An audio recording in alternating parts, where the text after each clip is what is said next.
The third round of balancing changes is here, although this is technically the second batch, since the previous two were for the same spawn and divided in 2 weeks. And after the underwhelming changes for the Feromo's Ascension spawn, I wasn't hoping for much from this, but Cipsoft actually delivered, and I think I'm pretty happy with these changes for once. So for now, let's cover what the changes are. The first one in the list, the Yalahar Cemetery Quarter. They increased the monster density in general, starting with the nightmares in the surface. It's hard to pinpoint the exact number, but it felt like about a 25% increase. Unfortunately, the spawn is still kinda bad in terms of XP. And before, at least on a level 100 paladin, I wasn't overkilling. Sure, I had bad skills, but that's about it. And I think an EK with good skills should do worse than the nightmare creeps of Kratos. So even though it is above, it's not a great one. The important one is the grims. The density is very noticeable, starting with the first floors, where each room only had one grim before, now there is 2 of them, and the eastern caves are connected on the first floor, which at first seemed like not enough, but -2 also got massively improved, with these floors being connected together through the southern caves and the northern ones as well, which is a change I asked for in my video for the survey, so I'm obviously happy with this change. In fact, I think this might be quite a good spawn now, likely beating the Rift Greens by a lot, although definitely more inclined for EKs or paladins. Mages won't have a good time here due to the narrow paths.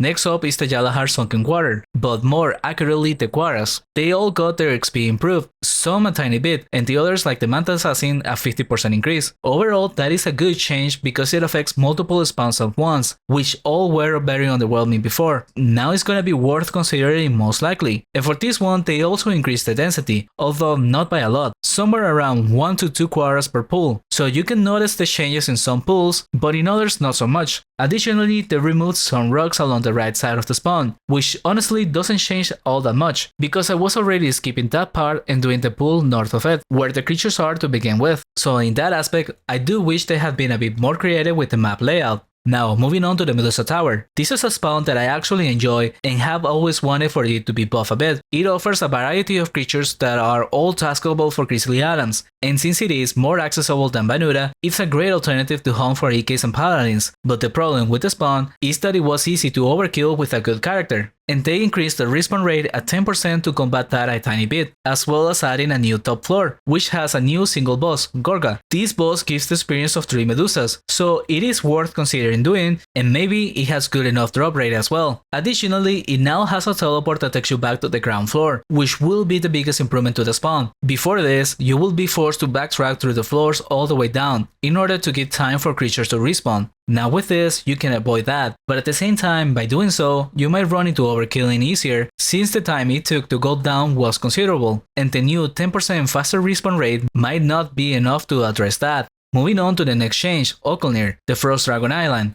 On my video of the survey, I mentioned how this had by far the slowest respawn rate of any other spawn I have hunted, and I'm proven correct by the fact that their change to it is of 100%. I'm so glad they addressed that because that alone was a massive problem with the spawn. But on top of that, they are also adding a lot more density of creatures, which is far more than I had expected they would do. The difference in terms of the hatchlings is very noticeable, and the Frost Dragons as well. Most pools have about 2 to 4 new creatures on them, and for example, in the biggest open area, I tried out luring as much as I could to have a more clear visual of the changes, and it shows. Most people won't be doing a lure like this. I did it with the intention of getting a thumbnail for the video, but overall the pools are much better. However, the spawn itself is very EK biased, and now it will be even more. It's not a pleasant time to run around and kite as a mage, because the paralyze is very high and often, and paladins do run into the issue of having creatures run away from them if they do boxes. But with the changes of making them neutral to earth, I do see a potential for a low level team hunt, because now the density does allow for good pulls and to make a decent lap out of it, or at the very least, it will be a good option for duo EK druids. Next up is a Bonacil Lion, aka the Great Warriors. They are getting a 31% experience increase and some density, but honestly, this will make a difference. This spawn before the changes for a duo was of barely 2.3kk raw. If you add the 31% increase, which is possible since it is only one creature in here, then that leaves it at 3kk raw.